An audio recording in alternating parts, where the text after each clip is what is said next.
નમસ્કાર બાલમિત્રો, યુટ્યુબ ચેનલમાં આપનું હાર્દિક સ્વાગત છે.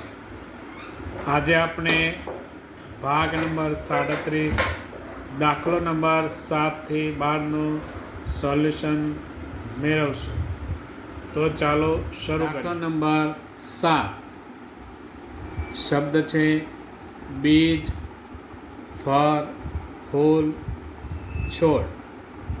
તો આપણે એને ક્રમમાં ગોઠવીએ તો સૌપ્રથમ બીજ આવે, ત્યારબાદ છોડ, પછી ફૂલ અને ફળ, અને એને આપણે ક્રમમાં ગોઠવશું તો 1, 4, 3, 2 એ મુજબ આપણો જવાબ આવશે. ત્યારબાદ દાખલો નંબર 8 ત્રિજ્યા, પરિઘ, કેન્દ્ર, વ્યાસ. સૌપ્રથમ આપણે જોઈએ તો કેન્દ્રથી માપ લઈને આપણે કેન્દ્રથી ત્રિજ્યાનું માપ લઈએ. ત્યારબાદ આપણે વર્તુળ દોરી શકીએ. આ પૂર્ણ વર્તુળ જે છે એને આપણે પરિઘ કહીએ અને એનો અડધો એટલે વ્યાસ. તો એ પ્રમાણે કેન્દ્ર, ત્રિજ્યા, વ્યાસ અને પરિઘ, અને ક્રમમાં આપણે જોઈએ તો 3, 1, 4, 2 એ પ્રમાણે આપણો જવાબ આવશે. ત્યારબાદ દાખલો નંબર 9 સૂર્યાસ્ત, સૂર્યોદય, મધ્યાહન અને રાત્રિ. તો આપણે જોઈએ તો સૌપ્રથમ સૂર્યનો ઉદય થાય, ત્યારબાદ મધ્યાહન એટલે બપોર, ત્યારબાદ સૂર્યાસ્ત અને પછી રાત્રિ.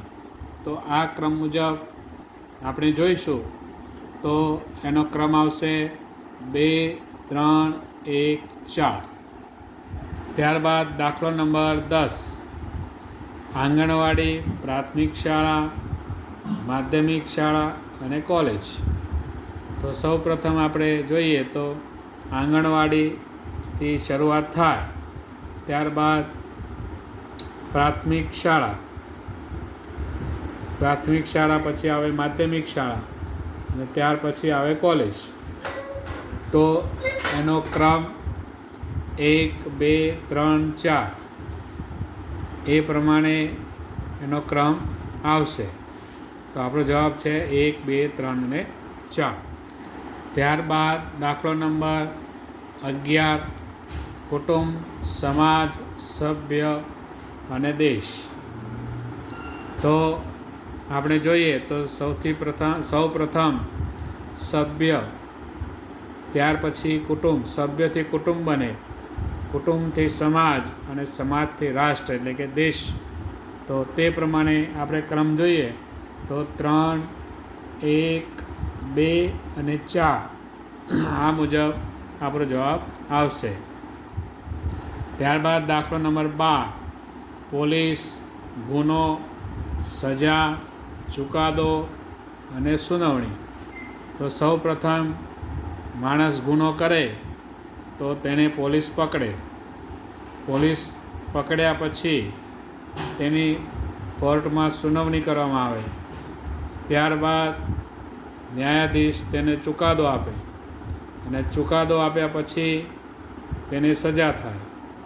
તો તે મુજબ આપણે જોઈએ તો એનો ક્રમ 2, 1, 5, 4 અને 3 એ મુજબ થશે.